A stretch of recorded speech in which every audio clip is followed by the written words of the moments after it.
Here's a video on how to make kindling. Okay, I'm Rich Patterson with Winding Pathways, and one of the things that we do here is heat our house and this cabin with wood. So we have to gather wood, cut it, and split it. And today we are mostly talking about how to split kindling to start a fire. Some woods split very easily, like this mulberry. Some woods are virtually impossible to split, like sycamore. In fact, this one, to get it in half, I cut it with my chainsaw. It just doesn't split. Splitting blocks of wood or big chunks is an outside project. We do that in the fall. Splitting wood inside to make kindling is what we're talking about primarily today. And there are some ways to do it that make it easy, some ways that are downright scary and you can get a bad cut. So today what we're going to show you how to do is how to find wood, how to select a piece of wood that's easy to split, and then how to split it.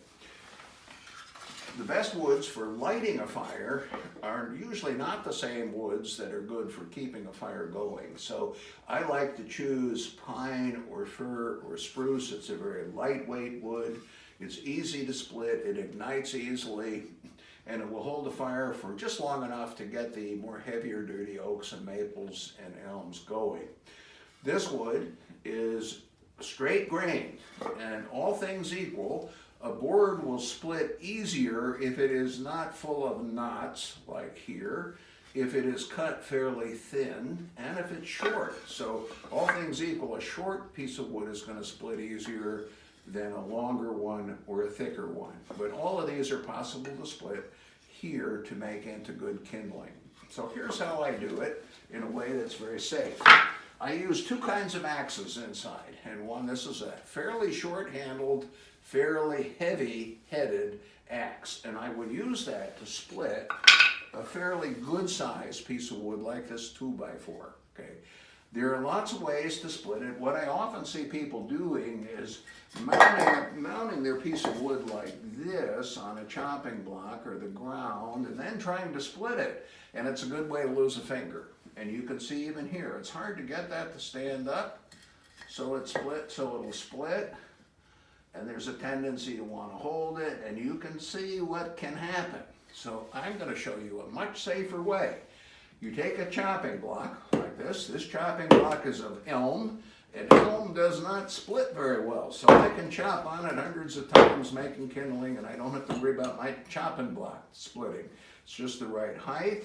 I'm going to take the piece that I want to split like this. I'm going to hit it towards the edge like this, but not with my hand in this position. I want it so that when I whack that wood, I don't get my fingers between the axe handle and the piece of wood. It's a good way to get a pinch finger. So here is using a fairly heavy axe to split a fairly thick piece of 2x4. Here we go.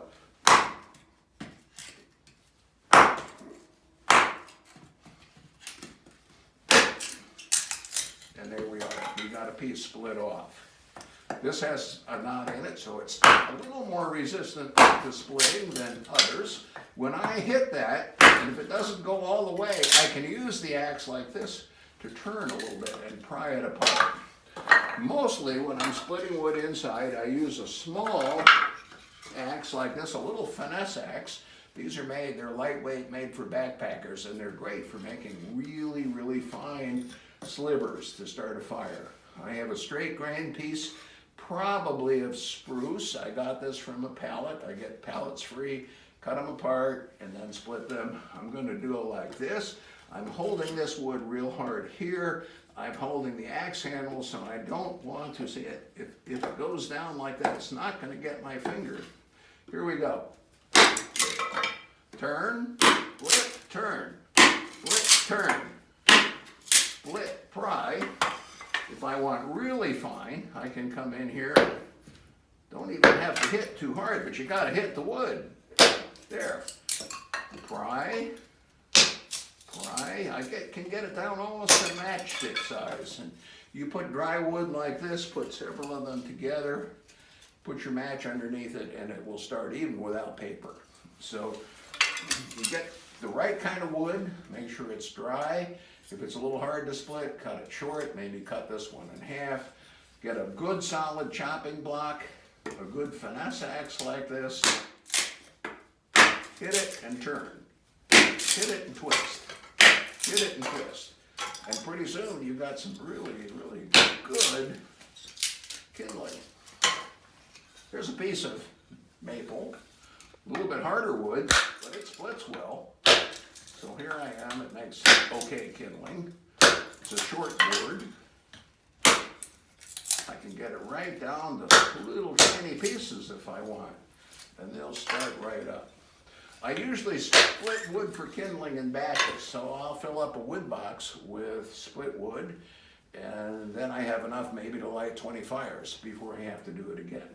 But again, have a good axe, hold it properly, be careful of safety. You don't want that axe to encounter a finger. You don't want the axe handle to encounter a finger. So when I'm here like this, it won't happen.